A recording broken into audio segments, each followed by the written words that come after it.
E o Kaká? Que O Kaká era o homem perfeito. Não era, ou aparentemente. O cara era bonito, rico, famoso. Eu não acredito. Bola de ouro. Eu não acredito Casou nisso. virgem. Eu não acredito. Deixa eu te falar. Eu não acredito. Você já falou no seu canal Que sobre o divórcio diabo do Kaká? possa ter mexido ali sem nenhuma legalidade. Eu não acredito. Já falou Eu no seu não canal sobre o acredito. Kaká? Não, eu gostaria muito, mas eu gostaria primeiro de falar com ele para que eu pudesse ter essa autorização. Eu tenho respeito pelos irmãos e assim, eu imagino que ele deva ter sofrido muito. Eu tenho respeito pela vida dele. Mas tem coisas que eu gostaria de conversar com ele no particular, perguntar para ele, para a mulher dele atual e conversar. Coisas que eu não poderia falar.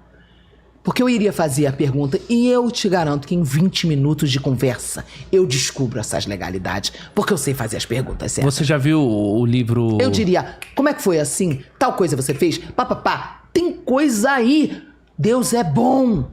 Deus nunca deixaria uma coisa dessa acontecer. Dá sinal à pessoa que não vê. Tem alguma coisa aí. Você Entendeu? viu aquele livro que ele cita lá? Prova Não de vi. Fogo? Não Você vi. recomenda esse livro? Olha, eu não li o livro, né? Eu sei que o filme eu também não vi inteiro, vi poucas cenas do filme, mas eu sei que é um filme de restauração, né, de casamento. O que eu entendo é que o valor que ele quer passar, da mensagem que o escritor quer passar, é o valor do homem fazer pela mulher, lutar pela mulher, renunciar pela mulher. É o que eu entendo. A questão é, essa mulher vale a pena? Uma mulher que vira pro cara e diz que ele era bonzinho demais, se isso for verdade, que ele era perfeito demais, cara, tem algum problema, você concorda? Depois Você ela concorda disse... que aí tem problema? Aí Tem um tem problema. problema, cara. Tem Isso problema. não é normal. Tem problema. Depois ela disse que ela nunca disse que ele era perfeito demais. Obrigada. Então tem coisa aí. Mas aí ela disse que o cara, ele nunca traiu, nunca agrediu, que ele era um ótimo pai, ótimo esposo, tipo assim, pô, dá atenção e tal, cristão, primeiro namorado, mas ela não sabia por que ela não tava feliz. Tipo, o que ela... Isso é público, tá? Ela diz assim, tipo, mas eu não tava feliz. Deixa eu te contar uma coisa. Por que uma mulher num casamento ela pode não se sentir feliz? N fatores. N. Monte de fatores. Mas agora eu vou te contar uma história que eu cuidei como pastora. Um casal recém-casado, casaram os dois virgens. E 6 meses depois eu cheguei a encontrá-la. Saímos e sentei com ela e perguntei, e aí? Eu toda feliz pela felicidade dela. Eu em abstinência há anos, sem beijar na boca, sem fazer nada, sem ver aquilo na minha frente, sem fazer aquilo maravilhoso, nada. Certo. Peguei e perguntei pra ela. E aí? Fiz assim, ó. E aí? Bati palma. Como é que tá a vida de casada? Toda empolgada. O que eu esperava? O que você espera ao fazer essa pergunta? Pra uma mulher que você sabe que casou em santidade, com um cara também que casou em santidade, os dois casaram virgens. Eu esperava ouvir o quê? Eu tô vivendo o céu. Namorei fazendo tudo certinho, um tempo bom de namoro, em consagração. Só que ela tava com semblante triste. E essa pessoa foi eu que ajudei. Eu disse, como assim? Ela tinha a própria igreja dela, isso já aconteceu mais de uma vez comigo, de eu ajudar casais com problemas na área sexual. Eu, como pastora solteira, não posso divulgar. Porque escandaliza. Muita gente tem preconceito. Mas a verdade é essa, eu já ajudei muitos casais. No caso dessa situação, ela estava triste. Ela falou, ai, não tá nada bem. Eu assustei, né? Falei, como assim não tá nada bem? Você é jovem, a pessoa é jovem, as pessoas cheias de vida. Casou e não tá tendo vida feliz, tá acontecendo alguma coisa errada. Falei, o que houve? O que tá havendo? Aconteceu alguma coisa? E aí ela desabafou pra mim, a gente tava as duas sozinhas, ela falou assim, eu acho que eu sou frígida. Como assim você é frígida? Você descobriu isso agora? Eu acho que eu sou frígida porque a gente tem intimidade, há 6 meses casado. Eu não sinto nada. Tá, mas ela tava tendo a mim pra conversar, que sou uma pessoa extremamente didática, dou aula sobre tudo, todos os assuntos. Não tenho nenhum pingo de repressão, sou uma pessoa muito livre pra falar dessas coisas, com pureza, com respeito, com bom humor. A maioria das pessoas não é assim. A maioria das pessoas tem um monte de problema, um monte de trauma, fala com vergonha, com medo, ou fala com depravação.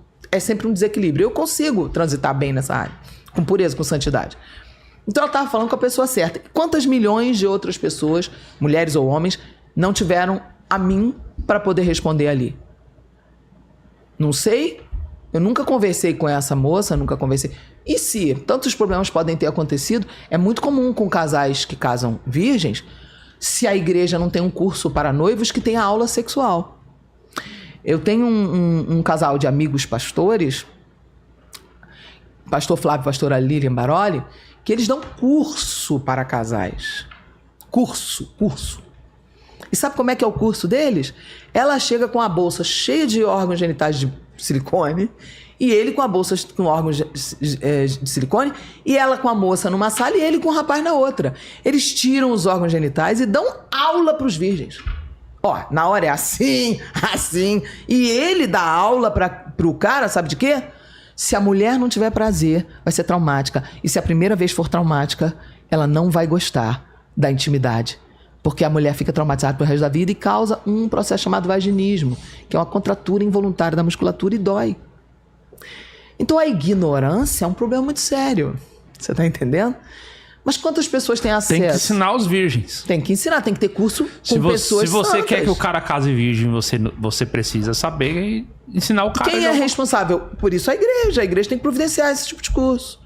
Tipo uma, entre aspas, educação sexual. A aula, isso. Mas essa aula se dá uma semana antes, pra não ficar com caramiola, senão fica pirado. Perigoso. Pra não ficar citando a coisa na cabeça. Então o que acontece? Uma semana antes do casamento tem a aula. Tem que ter o preparo. Entendeu? Eu, inclusive, quando vou em chá de lingerie, de menina virgem, eu já levo o kit Canaã, entrando na terra prometida. Entendeu? Levo o kit, levo um lubrificante, não sei o quê. Eu levo tudo que eu posso levar pra ela. Ó, toma aqui pra você. Vai te ajudar. Sabe lá como é que vai ser esse negócio? Então o que acontece? Naquele caso eu ajudei. Eu sentei, desenhei o órgão genital. Dei uma aula didática. Falei, olha, é assim. A mulher não é igual ao homem. O homem é num lugar, a mulher é no outro. Deus fez assim, porque quando um chega no prazer, se a mulher chegasse no prazer antes do homem, a mulher expulsava o homem, não ia ter conclusão da relação sexual. Então Deus fez separado para poder ser um desafio, uma brincadeira. Ah, coitado, o menino não sabe. O menino casou virgem. Ou a menina também não sabe. Aí, ó, ignorância completa, entendeu? E ninguém tá nem aí com a mulher. E a mulher vai ficando triste. Porque o que acontece? Você precisa entender que a estrutura cerebral da mulher, quando ela é uma princesa, ela não é uma mulher estimulada sexualmente. A princesa rara, a mulher assim, aquela nobre mesmo, ela não é uma mulher que teve vida de masturbação. É a mais rara que tem. Ela é pura. Ela vai para uma noite de núpcia sem nunca ter feito nada. Ela não sabe o que é. Enquanto que você é homem, quando você tinha 8 anos, você bulinou e você já começou brincando. Então, entende que é uma coisa, uma discrepância da coisa? Entendi. Porque enquanto o homem com 8, 9 anos já descobriu o prazer, às vezes, se ela é guardada, é uma menina santa, ela vai chegar num casamento em 20 anos, 22 anos ali casando, sem nunca ter experimentado aquilo. Posso falar um negócio? Muitos homens querem essa mulher, mas eles não são capazes de fazer esse vínculo sexual na vida dela de maneira agradável. Se ela viver casada e ela não experimentar o prazer, o diabo vê. O diabo vai botar alguém no caminho. Que ela vai ter uma insatisfação constante, que lá naquele filme era a histeria. Você entendeu isso? Uhum. Porque ela vai ter um estímulo, mas ela não vai concretizar. Imagina você tendo estímulo e não concretizando. Eu já atendi mulheres com 40 anos de idade, 20 de casado, sem nunca ter tido prazer. Eu atendi, Sem ter orgasmo, né? Nunca tiveram, mas elas têm um estímulo. Imagina o que é isso, 20 anos de casado sem você tendo estímulo. Eu tive que dar aula. Olha só, você vai assim, você vai desenhar, levar o papel pra casa, vai com teu marido, vocês vão fazer assim. Pra ele. É. Aí a mulher voltar depois pra mim dizendo, pastora, eu tô apaixonada. Acabou de se apaixonar pelo marido. Acabou de conhecer a vida sexual. um filho grande. 40 anos. Isso. Você entendeu? Isso é real. Entendi. Existe de tudo nesse mundo, entendeu? Nós estamos contando aqui de tudo que existe.